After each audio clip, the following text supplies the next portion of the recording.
Donc peut-être la DEP, juste pour déchiffrer l'acronyme, c'est la direction de l'évaluation, de la prospective et de la performance. Et donc nous attaquons sur eh bien, le E de DEP, hein, la partie évaluation. Ça peut vous sembler étonnant de démarrer une conférence sur les nouveaux savoirs et de passer directement à l'évaluation, alors qu'en général, on est plutôt à chercher quelles sont les nouvelles compétences et après à penser à les évaluer. Je pense que c'est aussi une façon de se dire que c'est important de placer la question de l'évaluation dès le début, dès le démarrage. Hein, lorsqu'on conçoit des opérations, il faut toujours penser à l'évaluation et à la façon dont sont reçus les enseignements. Et puis aussi la façon de décrypter des nouveaux savoirs et de voir comment ces nouveaux savoirs arrivent. Donc voilà. Donc je pense que je suis très très contente d'apparaître au tout début de la réflexion sur cette question de l'évaluation des compétences des élèves. C'est une mission importante à l'ADEP de produire des évaluations. Alors il y a eu un coup d'accélérateur, on va dire. Non, c'est peut-être pas accélérateur, c'est amplificateur à partir de 2017 où les évaluations nationales sont passées à une échelle exhaustive sur des savoirs fondamentaux. Donc ça, c'est la première image qu'on peut avoir. Mais il y a tout un tas d'évaluations qui sont réalisées par l'ADEP sur échantillon ou dans une dimension, dans un partenariat international aussi. Et donc nous allons y revenir parce que l'ADEP a pour mission d'informer, en sa qualité de service statistique ministériel, d'informer du niveau qui est des élèves et sur les anciens savoirs tels que l'orthographe ou le calcul. Donc l'ADEP a reproduit des anciennes évaluations pour voir si le niveau monte, pour répondre à cette grande question, est-ce que le niveau monte? Mais l'ADEP suit aussi, donc toujours en sa qualité de service statistique ministériel, les nouveaux besoins, la demande sociale, et donc ce qui l'amène à élargir ce champ d'investigation et à modifier la forme des évaluations. Donc on a beaucoup parlé du numérique en introduction, donc c'est considéré comme un nouveau savoir, et donc c'est un sujet aussi pour nous d'intégrer le numérique dans les modes de passation, on va en parler tout à l'heure, et de voir en quoi donc, ce nouveau savoir vient aussi transformer la façon de conduire des évaluations. On va aussi, dans un deuxième temps, voir quels sont les nouveaux savoirs que l'ADEP cherche à évaluer. Vous allez avoir droit à une présentation non exhaustive de ces nouveaux savoirs. Et enfin, on abordera la question de l'évaluation chez les adultes, aussi, des compétences des adultes. Donc ces évaluations, elles sont réalisées au service des élèves, au service des enseignants et au service de la communauté éducative. Alors, donc, je vous le disais tout à l'heure, une place plus grande est accordée dorénavant au numérique, et ce qui ne va pas sans s'interroger un petit peu sur le fait que le numérique est une compétence qui s'accroît dans la population. On est tenté de faire passer des évaluations sur support numérique, mais c'est une transformation qui, du point de vue du statisticien, nous interroge, parce qu'il faut qu'on s'assure que nos évaluations sont comparables dans le temps malgré le changement de mode de passation. Il faut s'assurer que les personnes qui passent ces évaluations ont la compétence numérique aussi ne sont pas désorientées par ces nouvelles compétences numériques et peuvent répondre de façon sereine sur le champ de l'évaluation sur lesquels ils sont évalués. Et on conduit donc ce qu'on appelle des bridge studies, c'est un mot pour mesurer l'impact du numérique, pour tester la sensibilité des résultats des élèves ou des adultes aussi, on pourra le voir plus tard, dans quelques semaines avec PIAC, mais en tout cas, on peut regarder la sensibilité des résultats à ces changements qui montrent que les items sous forme numérique sont un peu plus difficiles que sous forme papier, ce qui montre bien donc cette inégalité de maîtrise de l'outil informatique et puis de la façon dont la médiation par l'outil informatique peut aussi, alors je ne vais pas dire altérer, mais influencer aussi sur la perception et la capacité à répondre aux items d'évaluation. Mais ce sont de grandes possibilités aussi qui s'offrent à nous avec le numérique. D'abord parce qu'on peut procéder à une correction automatisée qui permet de procéder à des évaluations aussi adaptatives, c'est-à-dire en fonction de la réponse de la personne, de l'élève évalué, eh bien on va réorienter, on va pouvoir poser d'autres questions. Le chemin ne sera pas le même pour aller jusqu'au bout des capacités de la personne, en fait, de ses connaissances plutôt, de ses compétences sur le domaine évalué. On peut aussi prendre en compte aussi le temps de réponse de l'élève, c'est-à-dire de voir si la compétence elle est rapidement mobilisée ou s'il faut un petit peu de temps aussi pour l'élève pour répondre. On peut utiliser les traces des élèves, c'est-à-dire utiliser en fait les traces, c'est-à-dire dans les logs de l'outil informatique, qui sont stockés dans le serveur, on peut voir comment s'est construit le raisonnement de l'élève. Donc là, vous avez un exemple, par exemple, avec c'est d'un test. Alors c'est des chênes et des sapins. Et donc on regarde en fonction de l'âge et on a soit un tableau qui représente pour certains âges de l'arbre sa taille pour chaque arbre, et la même chose de façon graphique.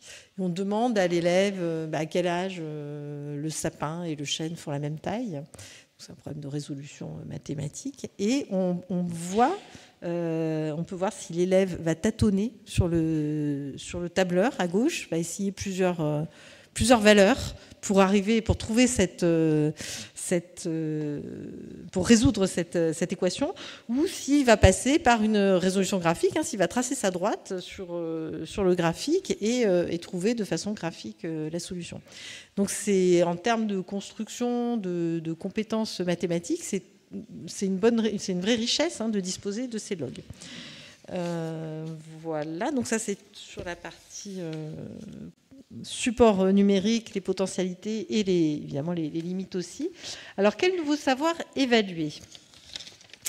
Donc, les changements de la société ne touchent pas seulement à la forme des évaluations, et surtout leurs objectifs.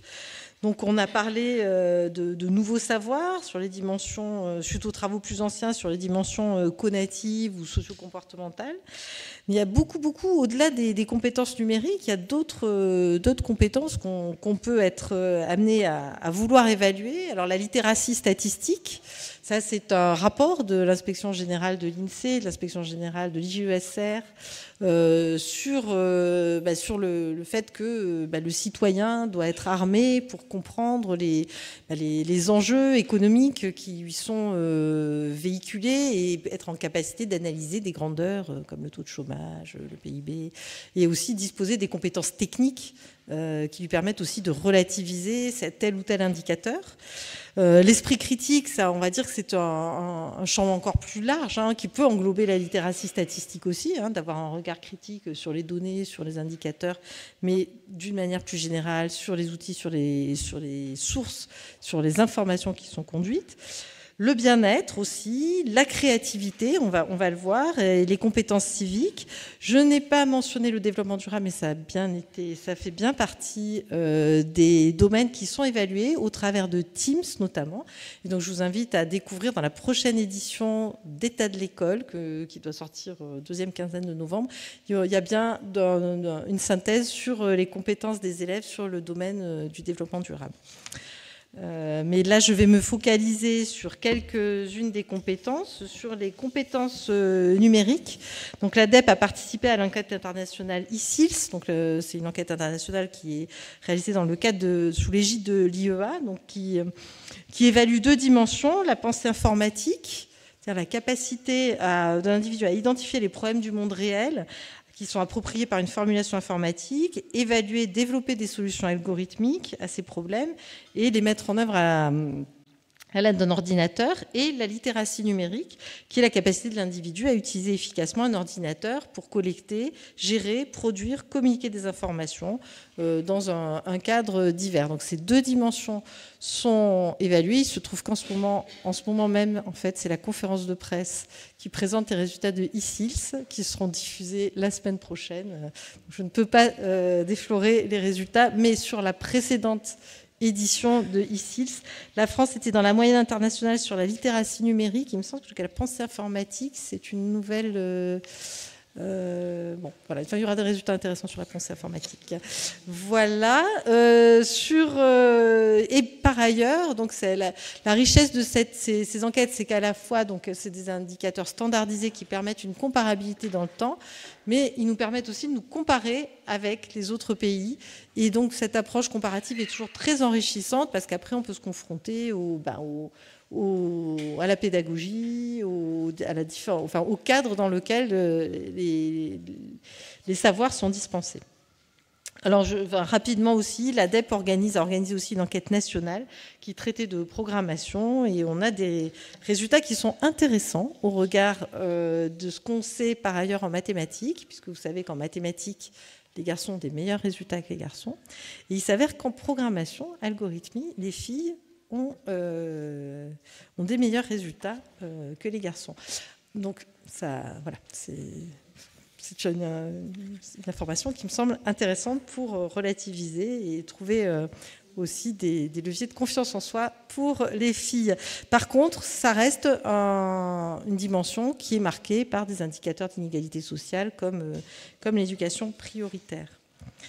Alors, autre compétence que nous avons évaluée pour la première fois cette année, enfin c'était dans le cadre de PISA, c'était la pensée créative. Donc on a participé à cette évaluation dans le cadre de PISA. Et il y avait donc trois dimensions dans cette pensée créative. C'était la capacité à générer des idées variées, la capacité à générer des idées originales, la capacité à évaluer et améliorer des idées. Et donc chaque tâche du test informe sur une de ces trois capacités. Donc, comme toujours, la France est dans la moyenne. Ah, je ne suis pas passée, pardon. Hop, pardon. Merci. Donc la France se situe dans la moyenne de l'OCDE. Les filles ont des résultats un peu supérieurs aux garçons. Et les élèves, alors là, pour le coup, ils sont confiants en leur capacité. D'habitude, nos élèves ne sont pas toujours confiants dans leur capacité lorsqu'on se compare sur le domaine international. Mais c'est la récré.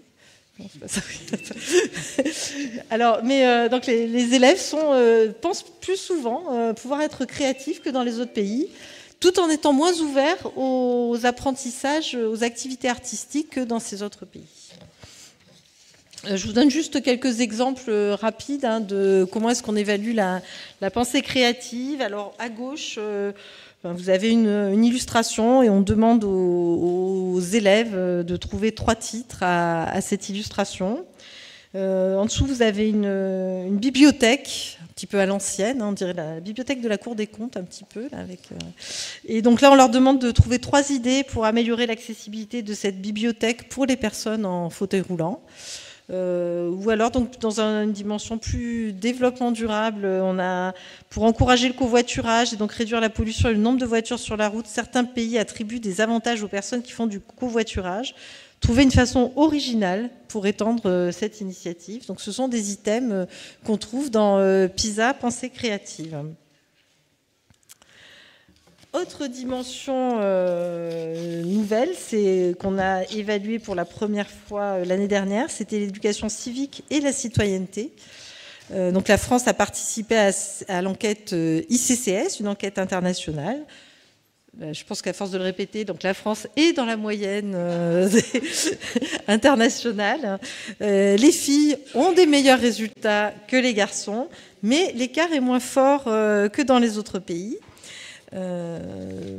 Voilà, donc quelques exemples. Vous dire que quand même beaucoup de ces compétences s'entremêlent, si bien que lorsqu'on travaille par exemple sur l'évaluation de la littératie statistique, on peut aller piocher des items dans différentes évaluations qui pourraient nous aider à évaluer cette littératie statistique. Donc c'est quand même Enfin, je voudrais qu'on donne des exemples un petit peu en silo, mais ce sont des compétences qui s'entremêlent, qui s'alimentent, qui se développent les unes avec les autres. Alors juste pour terminer, on évalue aussi les adultes. Donc la DEP suit les compétences des adultes au travers de deux grands dispositifs. L'enquête PIAC, qui est une enquête internationale portée par l'OCDE qui vise la littératie et la numératie, et l'enquête Information et vie quotidienne, qui est plus ciblée sur la mesure de l'illettrisme, dont les résultats ont été publiés il y a quelques mois maintenant par l'INSEE, à laquelle on a contribué. Ou alors je confonds avec l'enquête européenne. Bon, je confonds, c'est pas grave. Donc l'objectif, c'est de relier ces compétences à la vie personnelle et professionnelle des personnes, c'est-à-dire que c'est vraiment une enquête au sens où on demande aux personnes quel métier ils font, est-ce qu'ils sont en emploi, est-ce qu'ils ne sont pas en emploi, quel est leur parcours de vie, et on peut observer les facteurs différenciants de la construction ou de l'atténuation de ces compétences au fil de la vie. Et lorsqu'on se limite aux plus jeunes, on a aussi une image des performances du système éducatif. Donc, hop. Quelques résultats sur ces enquêtes. L'enquête PIAC remonte à 2012, mais en fait, on va publier les résultats. L'OCDE va publier les résultats en décembre, donc je ne peux pas les dévoiler. Mais ce qui apparaissait en 2012, c'est que la France a été un peu en dessous de la moyenne de l'OCDE, que les écarts entre hommes et femmes sont peu marqués, mais qu'il y a de fortes différences selon l'âge. Et en fait, les jeunes sont meilleurs que leurs aînés. Donc, c'est important. C'est-à-dire qu'à toute chose égale par ailleurs, avec un niveau d'études plus élevé, des compétences plus fraîches, l'habitude de faire travailler aussi son cerveau lorsqu'on est dans un environnement professionnel font que on a de meilleures compétences en littératie et en numératie. Voilà. Donc c'est bien de s'entretenir et de continuer à faire des statistiques, par exemple. Je vous remercie beaucoup. Merci.